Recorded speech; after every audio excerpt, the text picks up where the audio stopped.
Hey guys, my name is Elijah and in this tutorial I will show you how to change audio output in Zoom. So this is very simple, just follow my steps.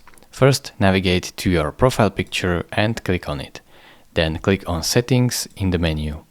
Here go over to Audio Settings and up here you will have Output Audio.